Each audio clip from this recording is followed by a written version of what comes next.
पूरी दुनिया में इस वक्त बहुत कुछ बदल रहा है। हलचल पर हलचल बढ़ रही है। नाटो देशों के साथ मिलकर अमेरिकी राष्ट्रपति आगे का एजेंडा सेट कर रहे हैं, तो उधर अमेरिका की टाइगर टीम भी हाई अलर्ट मोड पर है, क्योंकि अलर्ट है कि अगले 48 घंटे यूक्रेन पर बहुत भारी साबित हो सकते हैं, क्योंकि रूस केमिकल हथियारों का इस्तेमाल कर सकता है। 1 महीने से रूस और यूक्रेन के बीच जंग चल रही है।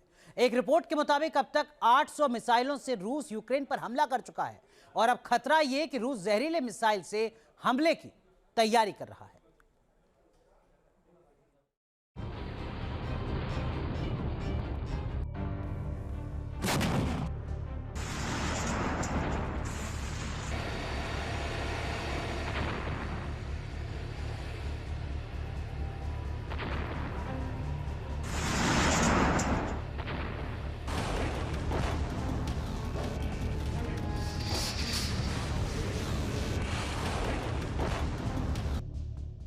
क्या यूक्रेन की धरती पर सबसे घातक हमले की उल्टी गिनती शुरू?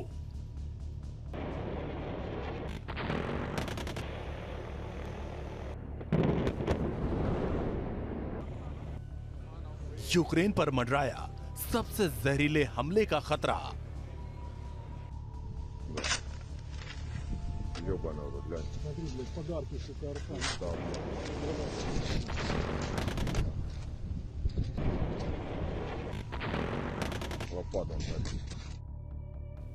यूक्रेन पर भारी अगले 48 घंटे।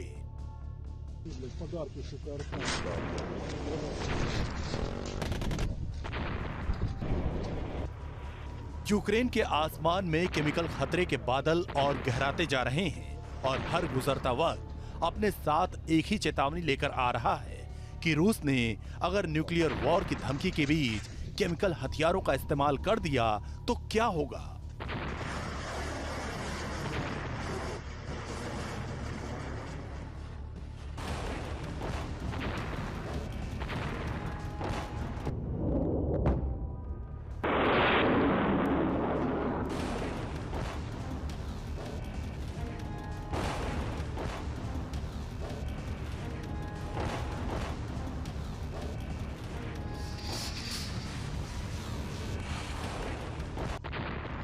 क्योंकि अमेरिका पक्के सबूतों के आधार पर गारंटी के साथ ये दावा कर रहा है कि रूस का अगला कदम केमिकल वाला ही होगा।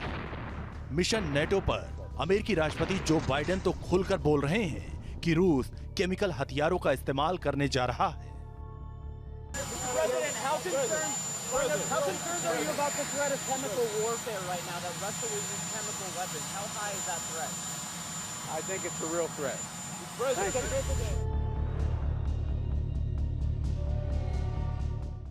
जो बाइडेन ब्रसेल्स और पोलैंड के दौरे पर हैं, इधर व्हाइट हाउस ने टाइगर टीम को हाई अलर्ट कर दिया है। हाई अलर्ट मोड में अमेरिका की टीम टाइगर केमिकल न्यूक्लियर कदमों की अमेरिका से मॉनिटरिंग टीम को पल पल की रिपोर्ट देने को कहा गया। सीधे अमेरिकी राष्ट्रपति जो बाइडेन को रिपोर्ट करती है टीम टाइगर। अमेरिकी मीडिया के मुताबिक टाइगर टीम में राष्ट्रीय सुरक्षा अधिकारी शामिल हैं और इस तरह की एक टीम का वजूद में आना साबित करता है कि अमेरिका इस आशंका से इंकार नहीं कर रहा कि पुतिन यूक्रेन जंग में अपने परमाणु और केमिकल हथियारों के इस्तेमाल में किसी भी हद तक जा सकते हैं, क्योंकि खतरा इसलिए भी है क्योंकि पेंटागन के हवाले से इंटरनेशनल मीडिया ने दावा किया है कि यूक्रेन में अगले 3 दिन में रासायनिक बमबारी और तेज होगी। नेटो देशों के साथ अमेरिकी राष्ट्रपति आगे का एक्शन प्लान तैयार कर रहे हैं। उधर अमेरिका ये अलर्ट कर रहा है कि अगले 3 दिन भारी साबित होने वाले हैं और अमेरिका से ब्रसेल्स तक बड़ी हलचल के बावजूद यूक्रेन के राष्ट्रपति जेलेंस्की की सांसें अटकी हुई हैं। वो लगातार मदद का वीडियो संदेश जारी कर रहे हैं। The war of Russia is not only the war against Ukraine. Its meaning is much wider. Russia started the war against freedom as it is. This is only the beginning for Russia on the Ukrainian land. Russia is trying to defeat the freedom of all people in Europe, of all the people in the world. That's why I ask you to stand against the war. Show your standing. come from your offices, your homes, your schools and universities. Come in the name of peace. Come with Ukrainian symbols to support Ukraine, to support freedom, to support life. रूस महीने भर से Ukraine पर ताबड़तोड़ बमबारी कर रहा है। इस युद्ध में यूक्रेन पूरी तरह टूट चुका है, बर्बाद हो चुका है, मगर यूक्रेन झुका नहीं और कीव पर अब तक रूसी सेना कंट्रोल नहीं कर पाई।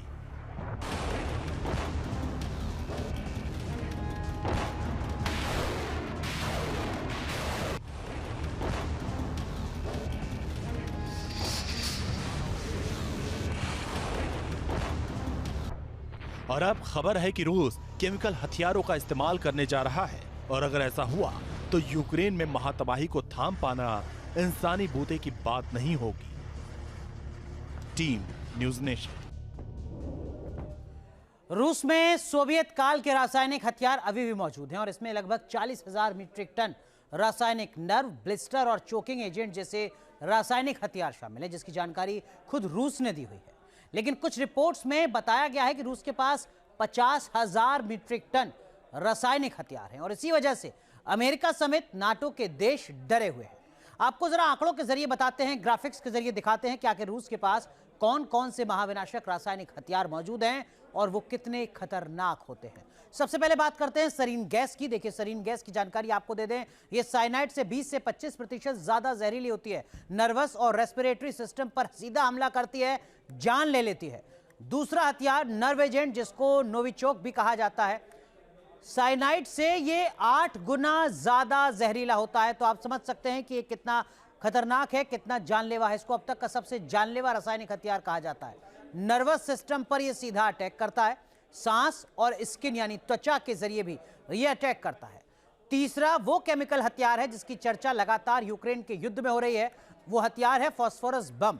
इस बम का सीधा मतलब यह है कि जैसे इस बम को फोड़ा जाता है, उस आसपास के इलाके में जो टेम्परेचर है, जो तापमान है, वो 80 डिग्री तक पहुंच जाता है। आप जरा सोचिए, 800 डिग्री, माफ कीजिए, 800 डिग्री तक पहुंच जाता है। अब जरा कल्पना कीजिए, हमारे यहाँ गर्मी के वक्त जब तापमान 48 से 50 डिग्री पहुंचता है तो किस तरीके की स्थिति होती है। और फास्फोरस बम 800 डिग्री तक तापमान को पहुंचा देता है, भस्म कर देता है, ऑक्सीजन सोख लेता है। कई किलोमीटर तक इस फास्फोरस बम का असर दिखता है। लगातार सवाल खड़ा हो रहा है कि रूस ने यूक्रेन में फास्फोरस बम का इस्तेमाल किया है। एक और रासायनिक हथियार जिसको कहा जाता है ब्लिस्टर एजेंट, ये स्किन, आंख, फेफड़े को डैमेज कर देता है। गैस एरोसॉल लिक्विड में इस्तेमाल किया जाता है। ये chemical sulphur mustard, nitrogen mustard, phosgene, oximine, ये तमाम चीजें हैं जिसमें इसका इस्तेमाल होता है। और ये जो ब्लिस्टर एजेंट है, चोकिंग एजेंट की बात करेंगे, लेकिन ब्लिस्टर एजेंट जो है वो भी जानलेवा है। चोकिंग एजेंट की अगर बात की जाए तो ये सांस की नली पर अटैक करता है। जो केमिकल हैं वो फॉस्जीन, क्लोरीन, क्लोरोप्रिकिन है। इसके अलावा एक और केमिकल हथियार है, वो है ब्लड एजेंट। खून में ऑक्सीजन का फ्लो ही रोक देता है। अब जरा कल्पना कीजिए कि अगर बॉडी में, इंसान के किसी शरीर में अगर खून में ऑक्सीजन का फ्लो रुक जाए तो फिर क्या होगा अंजाम। हाइड्रोजन क्लोराइड ब्लड एजेंट है। तो ये वो तमाम केमिकल वेपन हैं जिनका इस्तेमाल रूस कर सकता है, रूस कर रहा है। इस तरीके के आरोप लगातार पूरी दुनिया, खासकर नाटो, यूक्रेन और अमेरिका रूस पर लगा रहे हैं।